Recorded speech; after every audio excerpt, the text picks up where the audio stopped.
Lorsque l'on regarde l'Afrique et que l'on considère ses ressources, c'est l'Afrique qui devrait donner de l'argent aux autres pays. Le président du Ghana, Nana Akufo-Addo, a reçu Emmanuel Macron au Ghana. Et là, il lui a délivré un discours qui n'a pas juste laissé Emmanuel Macron sans voix, mais qui lui a mis une claque intellectuelle. Et pour découvrir ce discours, il te suffit de regarder ça.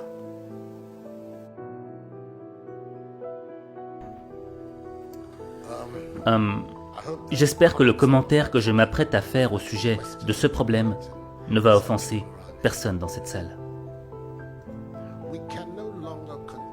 Nous ne pouvons plus continuer à mener dans nos pays, dans nos régions, dans notre continent, une politique sur la base de l'aide de l'Occident, de l'Europe, de l'Union européenne ou encore de la France. Cela n'a pas marché, ça ne marche pas et ça ne marchera pas. Il est de notre responsabilité de trouver des moyens pour développer nos nations par nous-mêmes.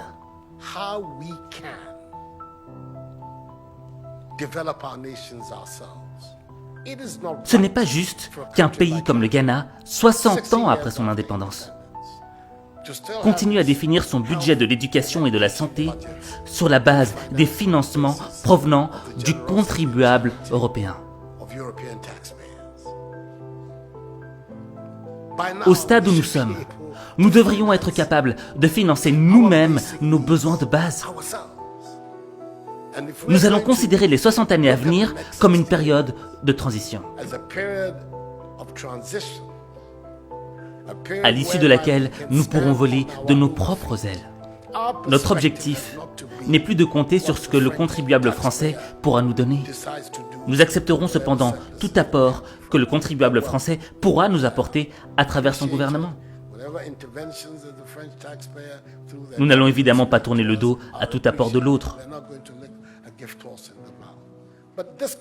Cependant, malgré tout ce que le continent a subi, le continent africain reste celui qui détient plus de 30% de toutes les ressources naturelles les plus importantes du monde. C'est le continent qui a de vastes terres fertiles et la plus grande population jeune.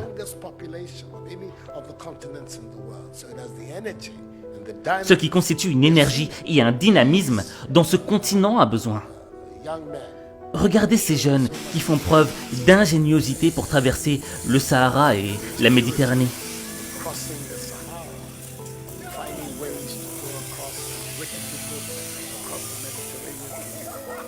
Nous avons besoin de cette énergie et de cette ingéniosité sur notre continent. Et cette énergie-là, nous l'aurons ici, sur notre continent, si nous implémentons des systèmes politiques qui montrent à ces jeunes qu'ils sont l'espoir et qu'il y a des opportunités ici en Afrique. Quand il descend les rues de Bafoussam au Cameroun, Cédric ne passe jamais inaperçu au volant de son petit pick-up bleu. Les passants sont surpris par la qualité et la finition de la voiture, fabriquée avec des pièces récupérées. Je suis assis confortablement, une voiture de 2 places, et ça, tous les accessoires. Je suis même surpris d'arriver dedans, je constate que le tableau de bord fonctionne, comme toutes les voitures, donc vraiment, c'est un génie. Mais avant d'être un génie, Cédric est surtout très débrouillard. Après avoir quitté l'école en CM2, il apprend la mécanique dans l'atelier de son oncle et s'amuse à fabriquer des modèles de voitures en bambou. Un jeu d'enfance qui va devenir une passion. Cédric a investi 3 800 € dans cette création. Les phénomènes de migration ne sont pas nouveaux. C'est aussi vieux que l'humanité. Et cela s'explique par le fait que les gens quittent leur chez eux parce que leur pays ne leur donne aucun espoir.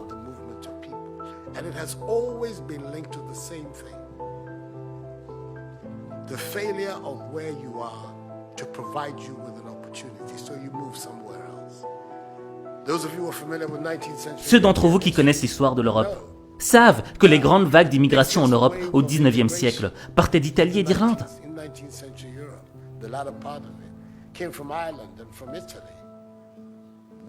Des vagues et des vagues d'Italiens et d'Irlandais ont migré aux USA à la recherche du rêve américain. parce qu'il n'y avait pas d'opportunité de travail en Irlande et en Italie. Aujourd'hui, vous n'entendez plus parler de cette immigration-là. Les jeunes Italiens et Irlandais restent chez eux. Nous voulons que les jeunes Africains restent eux aussi en Afrique.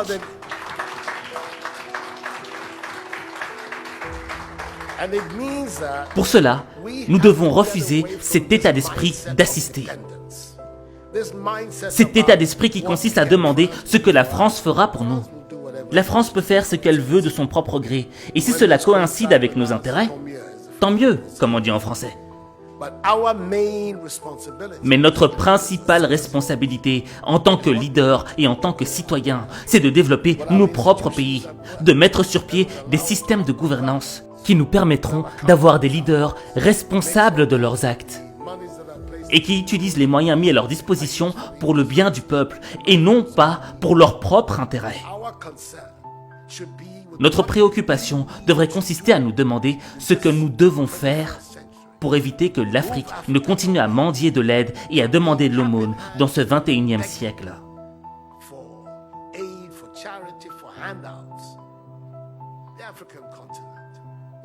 Lorsque l'on regarde l'Afrique et que l'on considère ses ressources, c'est l'Afrique qui devrait donner de l'argent aux autres pays.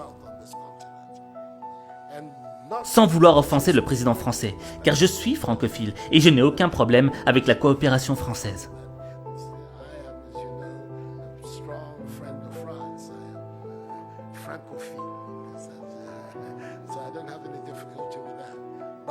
Mais notre défi majeur, notre part de responsabilité, devrait être de créer les conditions nécessaires afin que nos jeunes cessent de braver tous ces dangers pour aller en Europe. Ils n'y vont pas parce qu'ils le veulent, mais parce qu'ils pensent qu'il n'y a pas d'opportunité dans nos propres pays. Ces conditions, nous pouvons les créer si nous changeons cette mentalité de personnes qui dépendent des autres. Et si nous parvenons à nous débarrasser de cela, de cette mentalité d'assister, nous verrons que dans une décennie, l'Afrique émergera et on aura une nouvelle génération d'Africains. Et à ce moment, les indépendances dont on a parlé pendant la période dite de l'indépendance deviendront réelles et effectives. J'espère qu'en disant cela, je n'offense personne dans l'assistance. Ceci est ce à quoi je crois fermement. C'est pourquoi le slogan de mon mandat est « Nous voulons construire le Ghana sans recours aux aides ». Un Ghana qui est indépendant, un Ghana qui se suffit, un Ghana qui vole de ses propres ailes. Nous pouvons le faire si nous avons le bon état d'esprit. Monsieur le Président, voilà la contribution que je veux apporter.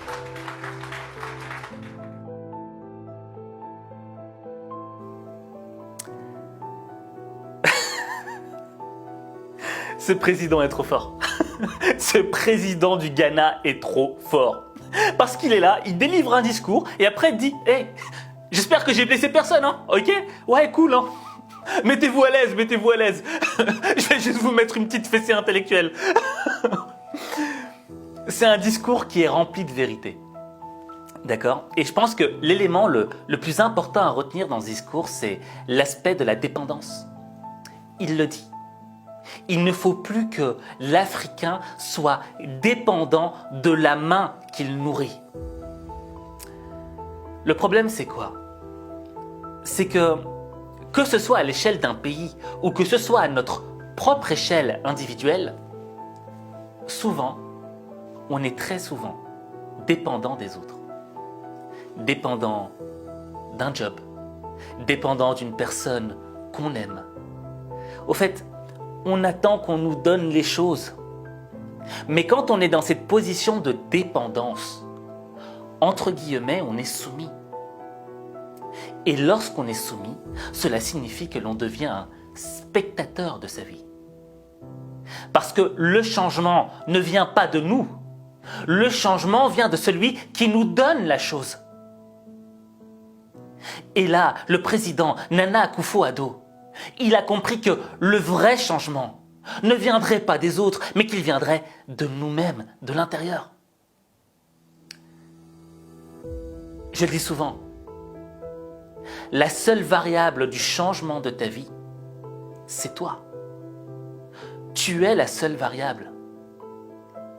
Et le premier pas que tu dois enclencher pour transformer ta vie, c'est ne plus être dépendant des autres, dépendant des hommes, dépendant d'un job, dépendant de l'argent, dépendant de ce que les autres pensent de toi. Tu dois être dépendant de toi-même. Et tu ne dois attendre d'applaudissements que de toi-même. Et le jour où tu auras compris cela, ta vie changera.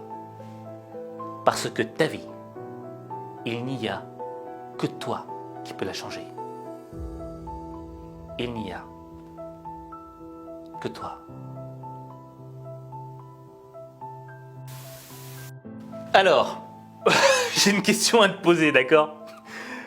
Ok, ce président ghanéen, il est trop fort.